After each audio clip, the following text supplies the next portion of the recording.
Well, hi, good morning. Hey, thanks so much for joining me in my shop. First thing I'm going to do is a little bit of tube testing. Now, one of you, thank you very much, sent me an email saying, hey, that 6SQ7 tube could be bad because it may be a little bit gassy, had some air inside it, and you know, I never test for this stuff, shame on me. So with his encouragement, I'm going to do a gas test on not only that tube, but a couple other identical ones. A gas test is not something I have much experience with. So we're not going to start out with a questionable tube. We're going to start out with one of the replacements that I put in the radio. This is the one with the brown base. And I'm going to have to reread the instructions here, but basically it's, if I got it roughly right, let the tube warm up, push gas test 1 button here, adjust the bias until the meter reads 100. Now that's just way down here. You then keep your finger on gas 1, you push gas 2 at the same time, and you look at what happens to the pointer. If the pointer moves up, gas in the tube. Look, you're operating right at the very edge of this meter, so that is how it works, pretty sure. So let's check the numbering here. You know, this is a 3-part tube, so what numbers do I pick? I'm not sure. So JX, just double checking here. 1603 2, yeah, so this is set for this kind of tube, 11, but that's going to be varied. Let's pop it in there. We can also give it the regular check too. While I sneak a peek at the instructions here. Push 5, button number 5, micro-mode switch set to 3000. Press and hold, turn the bias, cause the pointer to get down to 100 micromoles. So that is right down there on the 3000 scale. Keep holding P5 down, push P6. If the tube contains gas, the pointer will move upscale. Now I got a gassy tube here for sure. I've got a gassy tube if we really want. I mean, this tube is shot. But we could even try it with this. Actually, you know what it says? It says for amplifier tubes. This is a rectifier tube. So maybe you can only do this test really with a rectifier tube. Here's another one that's a little gassy. So I don't think I'm going to test that guy. Okay, she's got to be all warmed up. So we'll do the regular test first, just to make sure everything's good to go.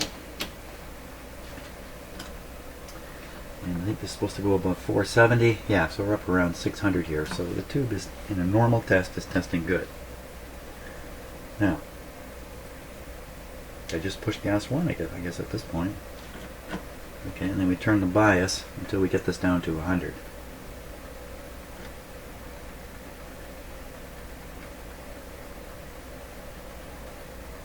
Okay, so it probably doesn't have to be exactly 100, it just has to be very low here. It's probably the deal. Okay, now we push gas 2, no movement. So I'm looking right at the pointer, I can see it clear as a bell. Nothing at all happened there. Okay, let's put this back to 11. So that would be a pass. Okay, now this is the next good tube, supposedly good tube. This is the one that's in the radio that I'm using. I'll run the radio now.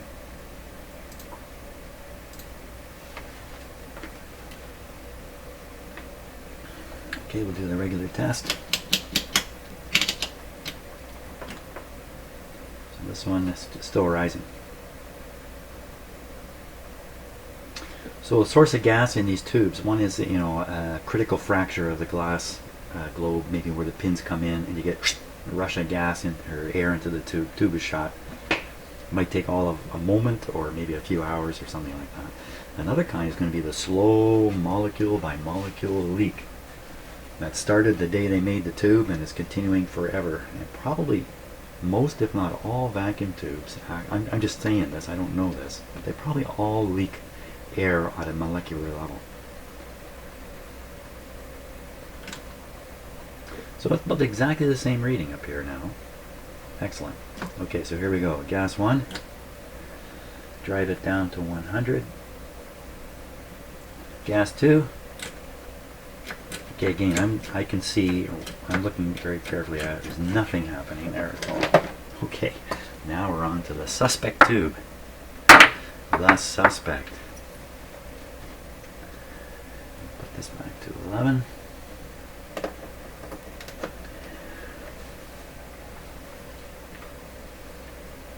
Now, just thinking about this, the radio behavior that I was attributing to this tube may have had something to do with the resistor I eventually replaced. Anyway, so I could have just been fooled.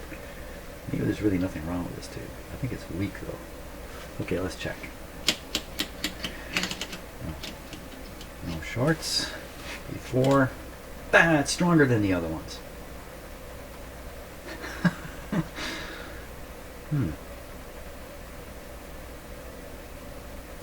Okay, here we go. Gas test. This is so easy. I'll start doing this all the time. Down to 100. Here we go. No movement. If anything, it just went down a touch. No change. Okay, so one of the things it says in the manual is let the tube heat for a while. So, in fact, I'm going to boost it here. We'll heat it up a little quicker. Just flip the filament up to 7.5 volts.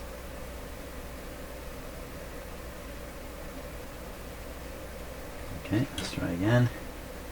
I can't imagine it's going to be any different. There's just no, it's going down if anything when I push the button. Okay, so we're not getting any positive indication of gas, and like I said before, I could have just been confused. Let's put this back to 11.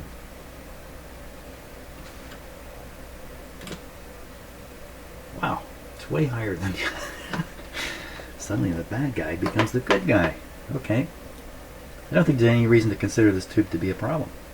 I think I was just fooled. Fool me.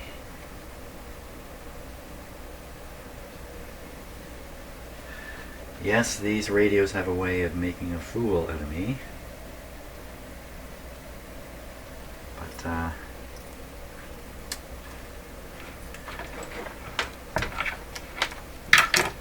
But okay, so I'm gonna keep the original trouble one out of the picture for now. Maybe right towards the end, we'll throw it back in and see what happens. But for now, I'm gonna go with the 2 replacement tubes here. So, I wonder if I can find quickly a gassy tube that's worth testing. I don't think I have one laying around here. I sometimes keep that stuff just for these kinds of situations. But no, I really don't think I have one. Okay, let's go on to the radio. Now, what are we going to do with the radio? It appears to be working quite well. Maybe I should take the radio's pulse at this point. So as I continue doing all these capacitors, I'm aware of any improvements or changes in performance that are occurring as I'm going along. Let me take this guy out of here.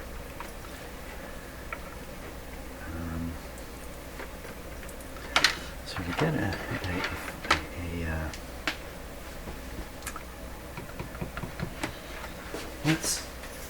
let's give it start off with a strong loop antenna here, hooked up to it.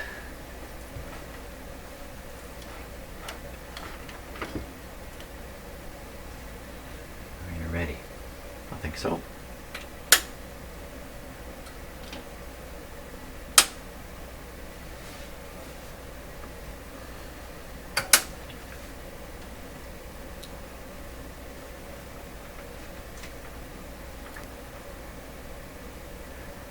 We got it switched on full line voltage. A ton of volume in it now. Now, if you remember, a few videos ago when I started this radio up, it would crackle and pop. And I think that was that resistor that I took out, this one here. I plan to crush this. Maybe I'll do that next. After we test the radio, I'll crush this and we'll look inside it. I'm interested just how these are constructed. But no crackling now, that's for sure. And lots of volume. What about lots of stuff to receive?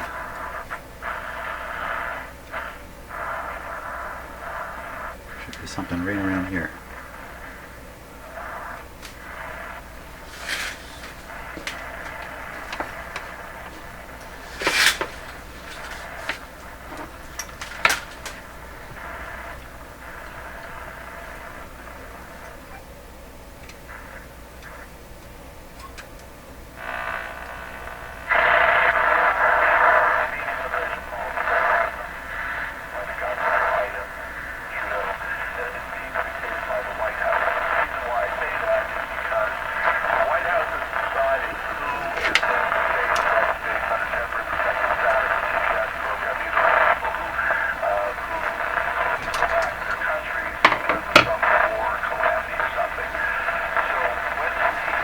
I'm fiddling with the antenna here.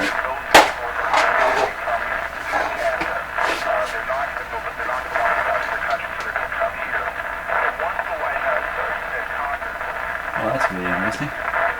Absolutely no tuning response on my antenna. Why is that?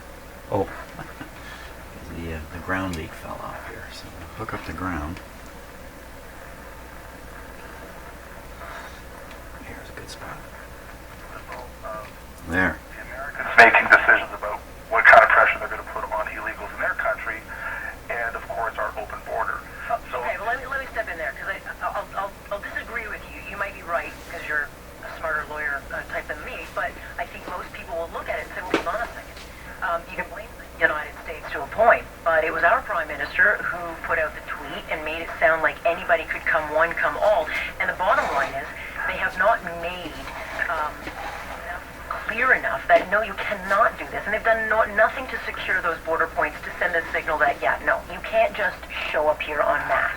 I agree 100% with you that the point is the real difference is that our border is more or less open, and that is clearly a decision that Justin Trudeau made with his cabinet.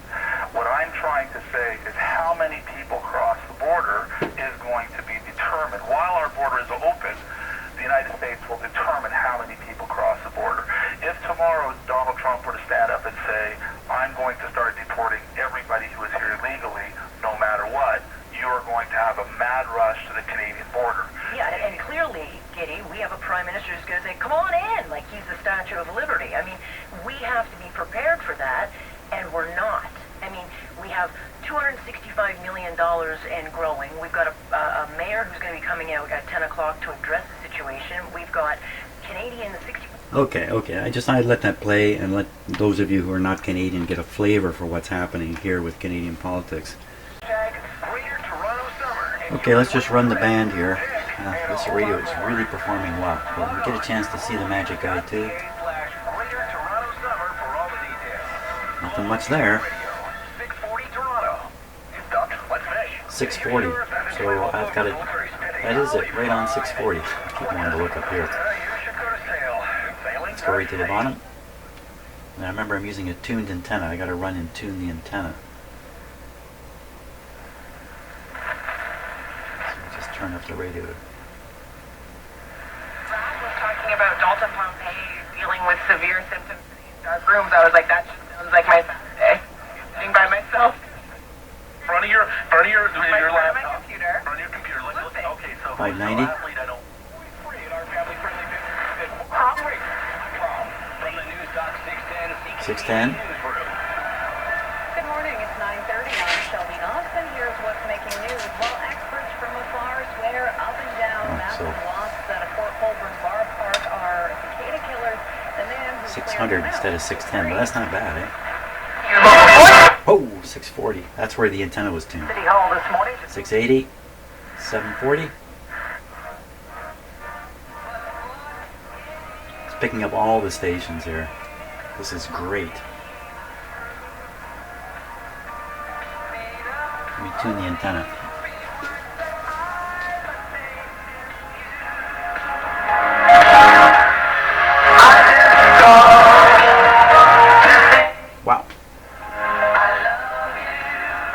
clearly, I mean, this is a strong signal coming from this antenna, but clearly this radio is real sensitive. Why would I do any more to it? How much better can it get? Okay, short wave band. That's where we can go next. Okay, so for short wave to work, I need to put on I can't use this loop antenna.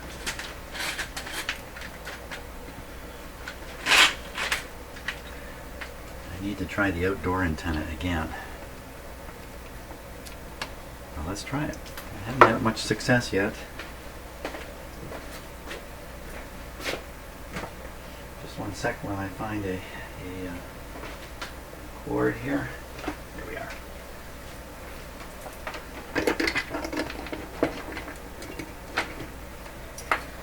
Okay, we can also check the AM band. So this is basically a very long wire. Excuse me, well, a very long wire on a long lead-in. A long outdoor wire.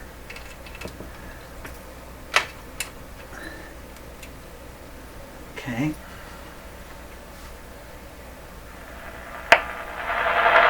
Oh, we're on the shortwave band. Let's go back to the AM band. So right away you hear lots more noise, right?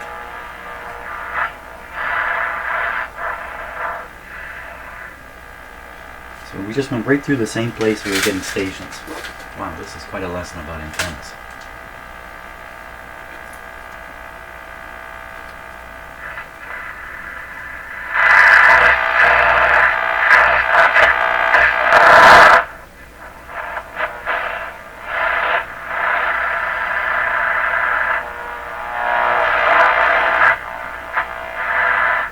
Just a pile of noise. So, certainly on AM, my wire antenna is proving to be kind of useless, but the loop antenna is fantastic. So, but now we'll try it on shortwave. Once again, wrong time of day.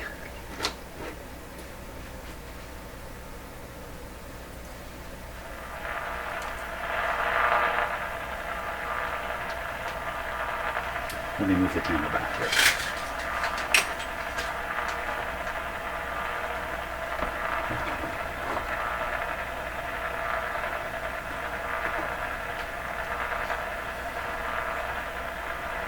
A strange sound coming out of there. So we'll start at 6 and we'll work our way to 18.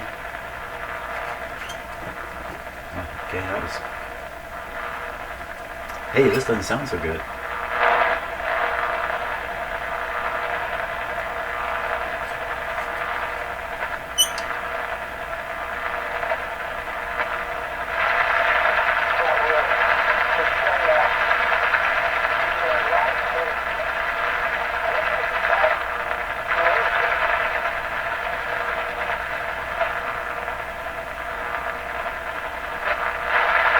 I'll be coming out of the US.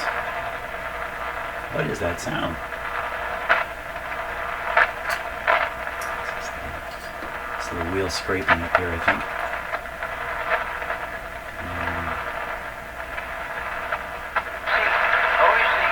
Not bad. 15 megahertz.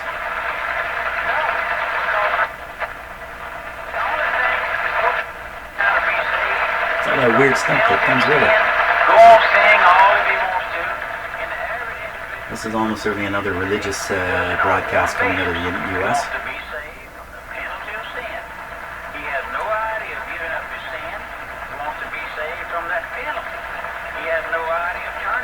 Yeah. Okay. So we're receiving here. That's actually not bad, but all the way along there's this weird what the heck is that?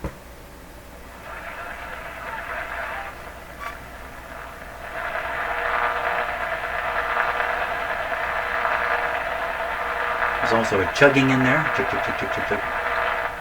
And it seems to be consistent.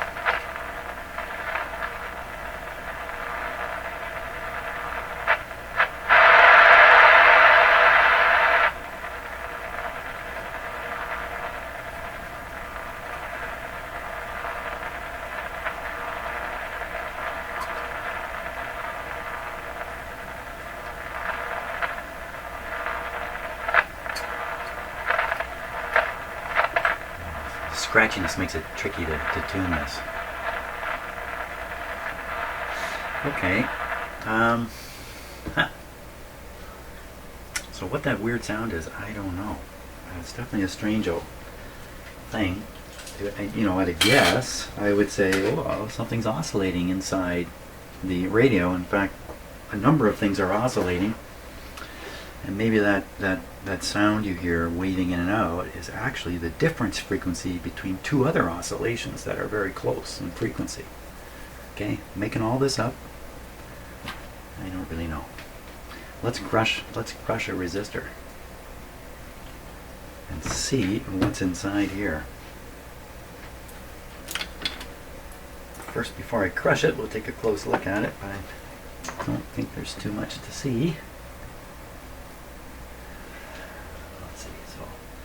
So, in my past life, one of the things I did professionally was I was a power system failure analysis expert. What? That's right. I worked for a power company, and when something blew up, something important blew up, like a big power transformer, not a pole-mounted transformer. I didn't care about those. Big underground 500 kVA transformers blow up, or very commonly cable failures occurred. I was the guy who had to go examine what happened, come up with some story, and figure out ultimately what are we going to do about these things. It's a really interesting job. I gave it up to become a supervisor. What a shame. Okay, but anyway, I got a lot of training, and I learned a lot about accident investigation and the like.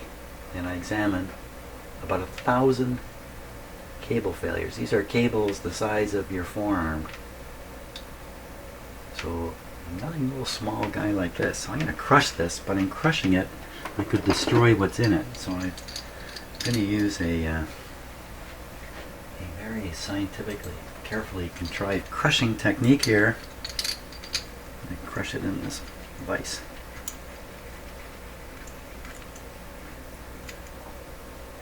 I don't know if I've ever really looked inside a resistor like this. Let's see if I can even crush it. Okay, ready for the crushing. Let's get it on the close-up camera.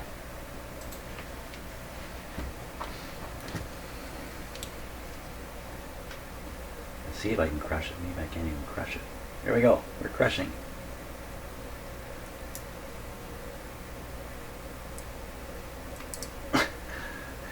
It's clicking. I think it's going to explode.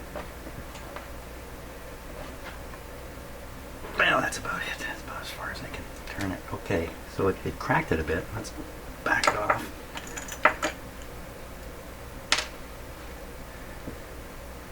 Let's crush it some more this way. Crush an end.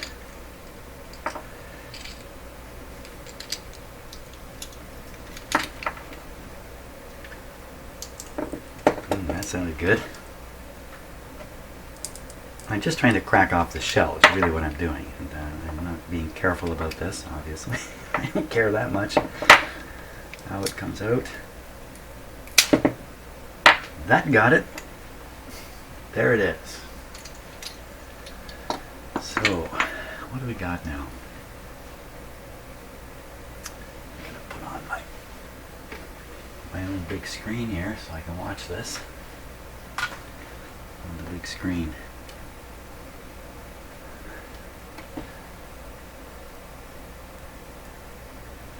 So I believe what we're seeing there is the internal resistive element. No, we're not. You know what we're seeing here? Hang on, let me get a pointer. This is kind of interesting.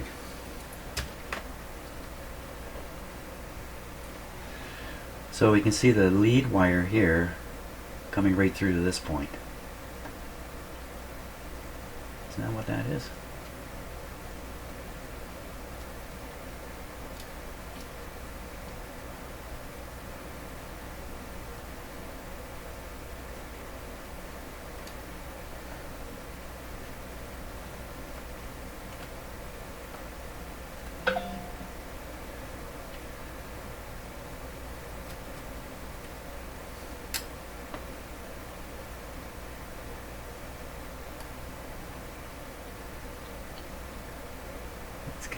just kind of looks like a twisted couple of wires or something in here. And maybe that's how they engage it with the carbon. The carbon appears to be, and I believe this to be the case, these are powdered carbon jammed in here.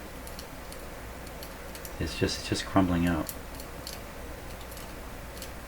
But this wire part will come way into this resistor.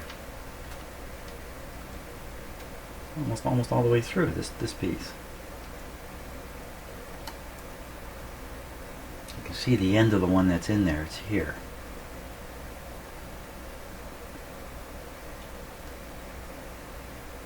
Holy smokes! Just grab another. I got another example resistor laying right here. For dimensions, I do.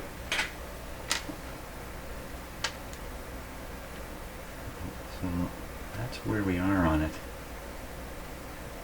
So this is coming all the way to here, and there's another one coming all the way to here. Interesting how they've done this. Because one of the problems has to be the interface between the lead and the carbon, the resistive element.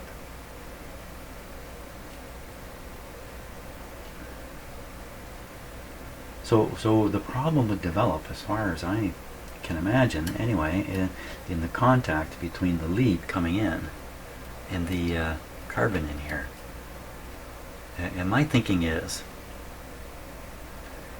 we turned this radio on before and it would start crackling. The crackling was coming from this resistor. The crackling being make and break contacts, maybe here, maybe on this side, or maybe on the side I crushed open already. And as the resistor heated up from current flowing through it, the contact resolved itself. It became okay enough. Mind you, this might have turned into a high resistance resistor at that point. It may have settled in, instead of 270K, it may have settled in at a megohm or 2 megohms, or who knows. Making the radio work, sort of, and not being consistent. Every time I turn the radio on, I get a different radio. If you remember though, last time I turned it on and we listened to the popping went on for a long time.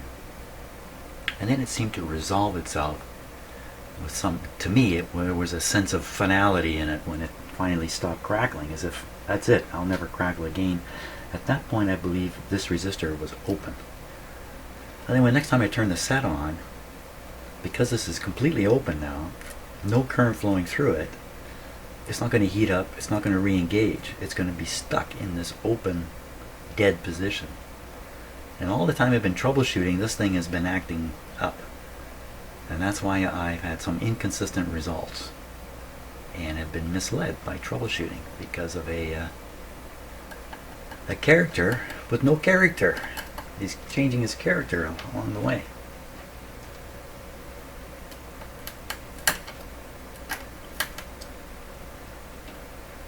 Okay, that was fun. I know a little more about how those resistors are made.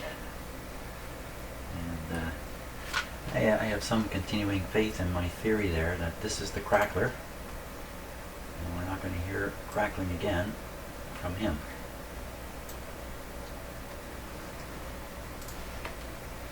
What to do now? First, turn off the radio.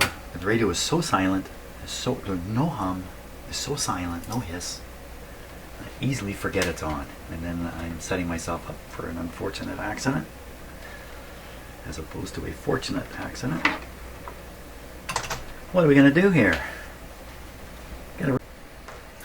Okay, so I thought about this for a bit and I decided the approach I would take, the general approach. We're going to look at the schematic on the computer in a second. But I'll start cleaning the capacitors out, working my way back in the radio this way. And as I do each one, we'll test the radio and see if that funny wonkiness in shortwave has gone away or not. So in order to do this kind of easily, I'm just looking at the detector tube here, and I see big fat capacitor right there, 0.04. It's quite clear, 0.04, and it's going. You know what? It's not tied here. It's grounded back in here. Don't make a mistake now. I gotta trace the wires carefully. I'm quite certain it's going to ground, and I can prove that with my meter if I want. You can even see the foil side going to ground, which is normal. The other side is going to this tube. That's the 6K7 tube. So, okay, let's go to the schematic now. 0.04 on the 6K7 tube. What's happening there? Okay. So here's the 6K7.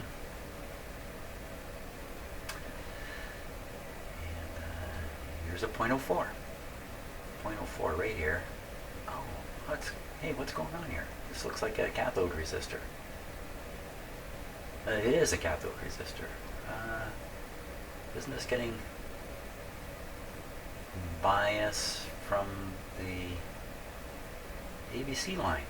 This is the ABC line right here going to this big resistor.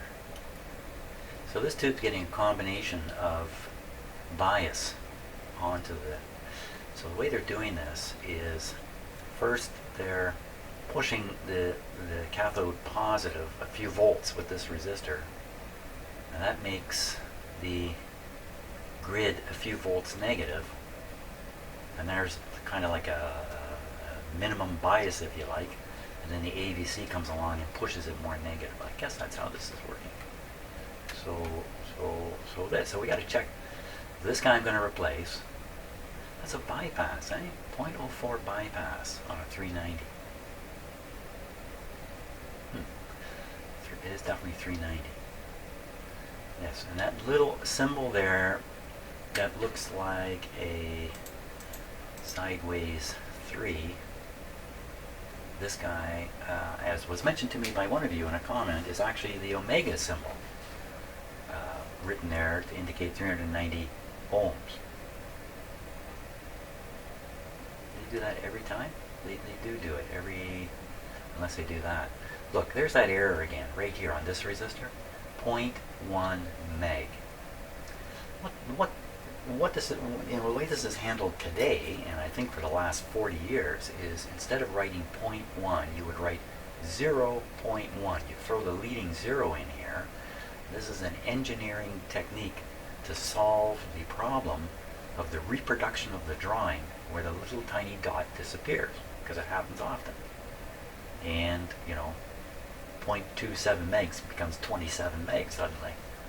So that's how this really should have been done, but of course this is pretty early on here, and I guess not enough mistakes have been made. Like, look at this one down here. Okay, it says 1 meg. Is it really? Well, yeah, it is. It's the volume control. Okay, but as an example, maybe the point is missing. But if they put a leading zero here, we would see 0.1 meg. We would know, oh, it's just that the decimal point is missing, because there's no reason for a leading zero in a number. There we go. Okay, enough said on that little topic. Topic of little importance. So we got let's find this resistor and check it. Make sure the bias is going good in here. Even that could be the problem, I guess. I'm not sure. A new switching technique I just developed. I can switch between the schematic and the, you wouldn't know this, most of my videos, I edit that little switch between the schematic and the camera. I have to go back and edit 2 seconds of video out. I've learned how to do it better so I don't have to do that. It's a great day. Here's the capacitor. Going to ground. There should be a resistor. Going to ground. There it is. Way up under these two capacitors. Yikes. And it's a body and dot. So it's orange, white, black. Orange, white. Sure looks black.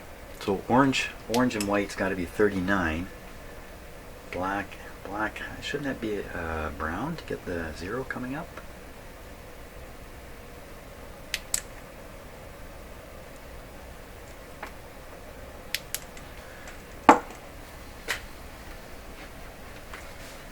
I think it should be, but it's black. That means it's 39 ohms. Well, it's not going to be 39 ohms. Now, who's taking my voltmeter? Who? There it is, way over here. Way over here where it never is. So let's try checking the resistance on that resistor and see if it's anywhere near 390.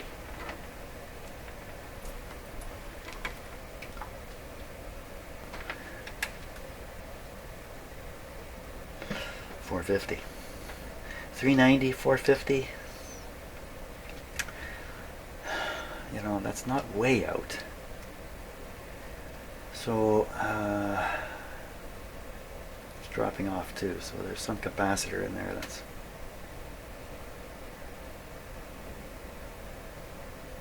kind of weird. Usually it goes up, doesn't it? You charge the capacitor. It's coming down towards 390 anyway, so I'm not going to worry about that. I'm not going to worry about that. But I will worry about this capacitor.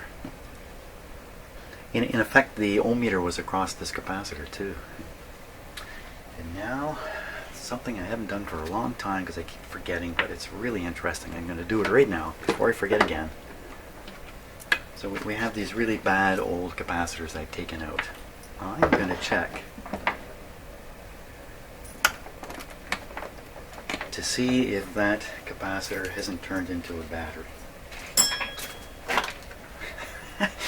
That's right, ring the bell on this. You say, what? How can a capacitor turn into a battery? A few years ago I was doing this quite regularly and I just kind of forgot about it.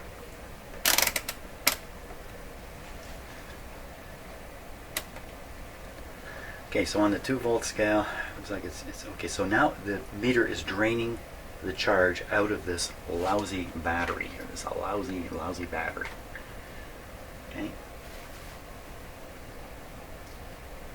So the battery's power is so weak it can only support this reading. But I guarantee you, there's a higher voltage in that battery when there's no drain on it. See it going up now?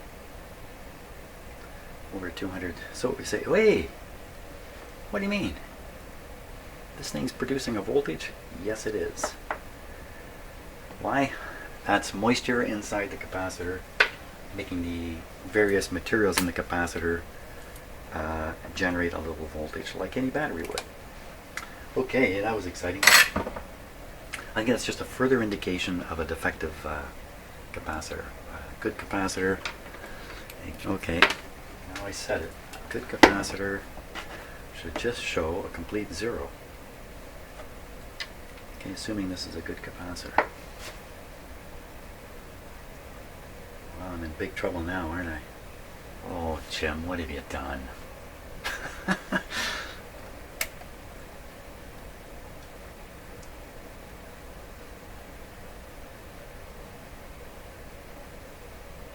So is that a remnant charge or is that a charge buildup coming off? Okay, so we're down to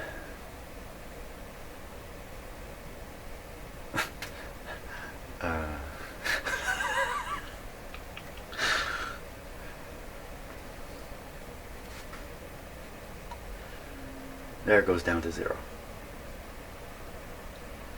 So now here's the thing. I mean, this may have a touch of moisture in it, or it just may actually develop a little tiny voltage, but it's just got no charge behind it. So you hook up a meter, bleeds it off. I don't really know what's going on. Such fun. Hey, you gotta have mystery in life. Well, what good is life without mystery? That'd be pretty boring stuff.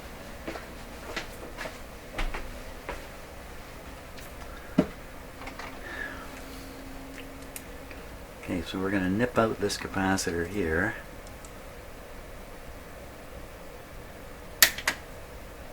Nip it out there. And we're going to put this guy right onto the tester. Right away. Show no hesitation.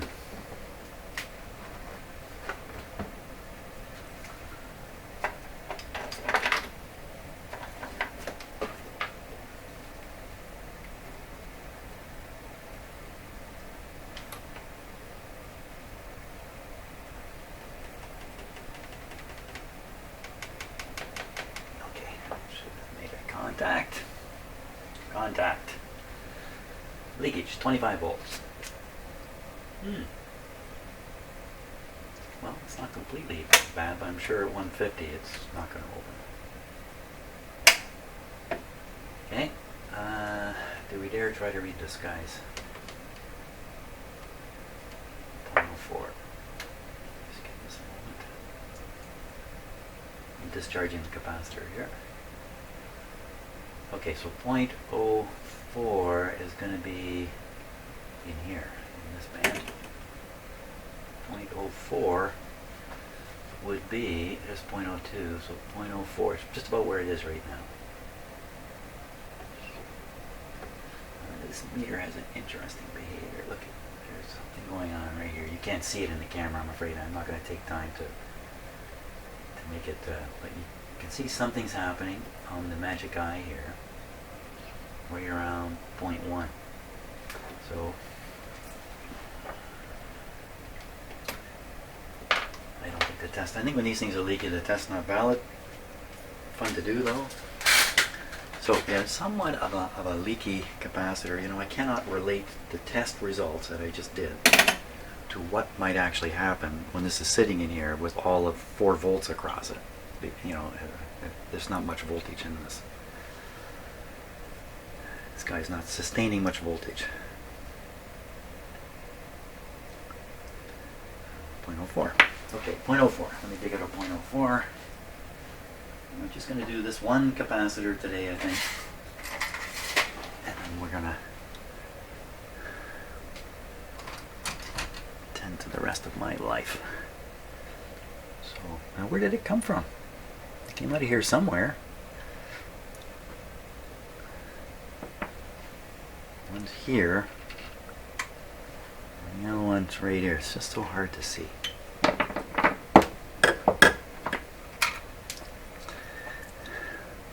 If I wanted to hide in the back of the radio, I'd camouflage myself as a piece of wire.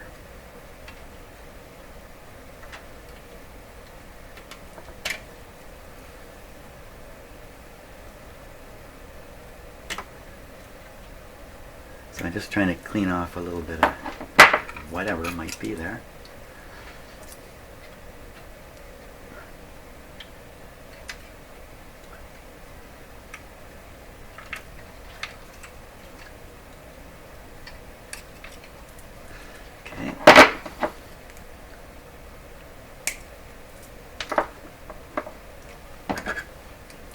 I'm going to make the ground lead the longer lead here.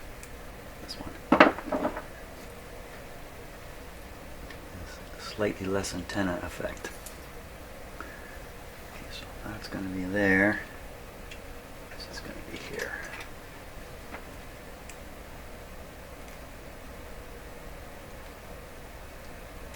Now, could this be implicated in this warbling of the radio? The up and down thing that's going on shortwave? That's a good question. Offhand, I'd say no, but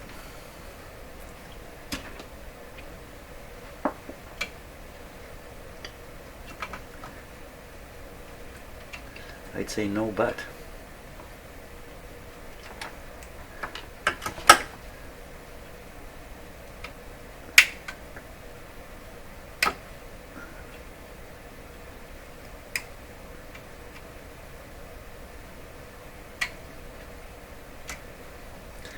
I say I was going to do this end.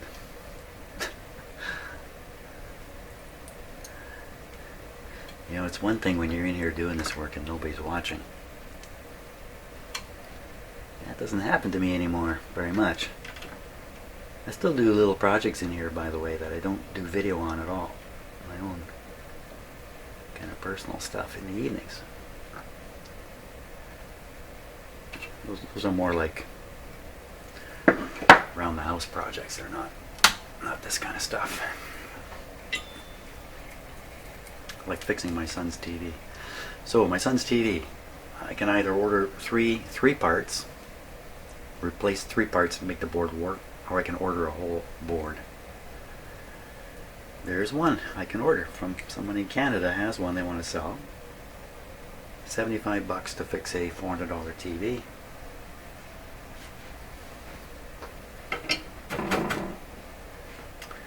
If I could get the parts, I would do that, but I can't seem to find a source for exactly what I need. So I think I'm going to order the board.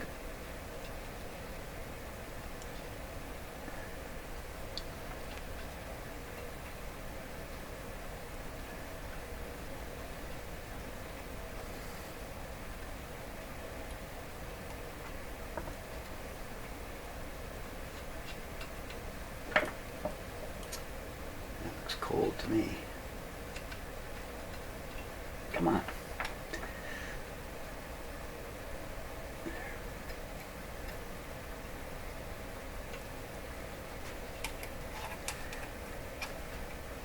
Now, you know what? I'm using the light solder. Let's use the heavier stuff here.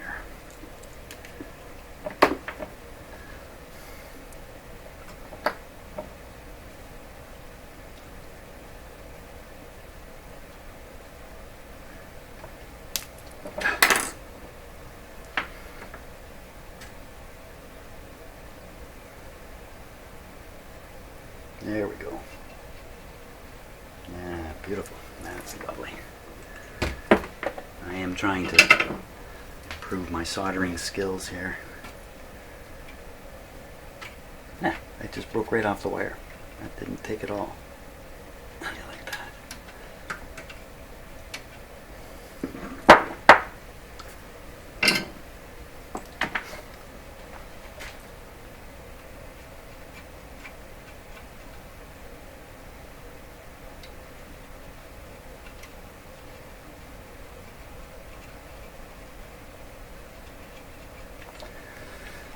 Looks really good. I just praising myself on my great soldering, and then it just broke right off the wire. How do you like that?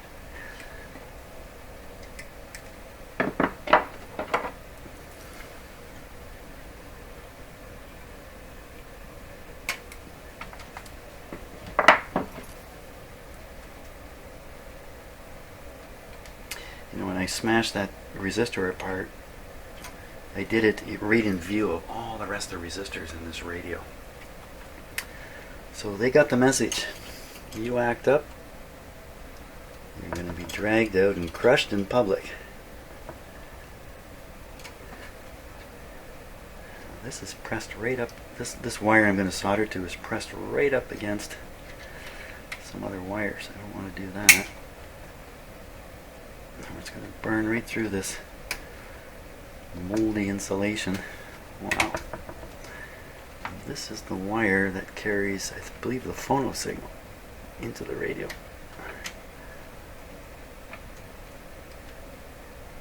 There. Good. Okay.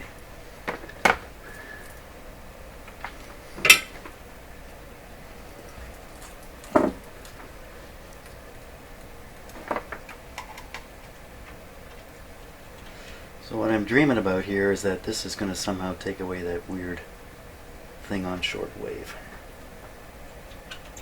Weird behavior. There we go.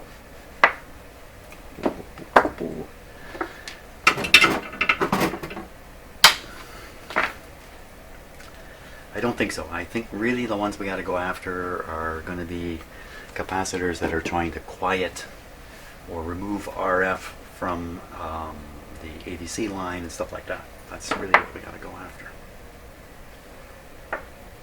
Okay, but let's give it a try, because maybe I'm wrong. You know, I've definitely been wrong before. Here we go. Full power there. Volume's right down. Let's turn it up a bit. We're on the shortwave band.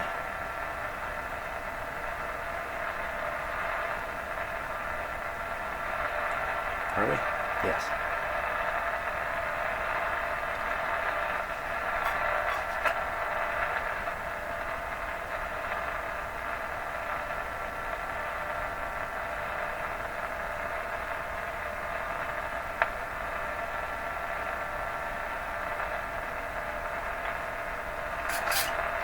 Doesn't matter where you tune. Actually, it's louder here.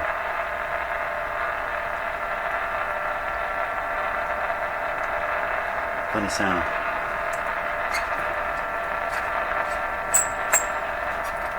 Not sure if we can still pick something up here.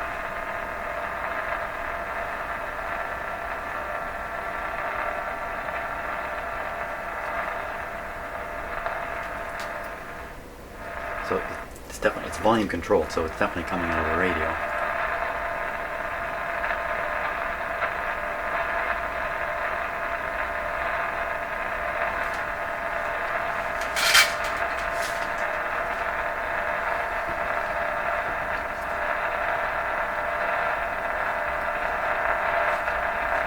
It seems worse if anything.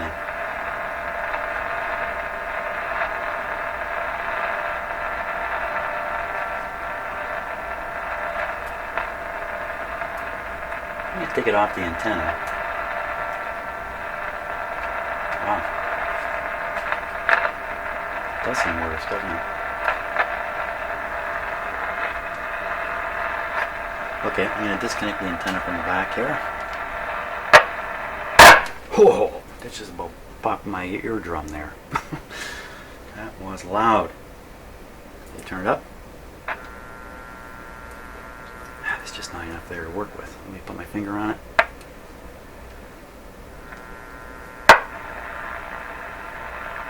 So there's that sound again.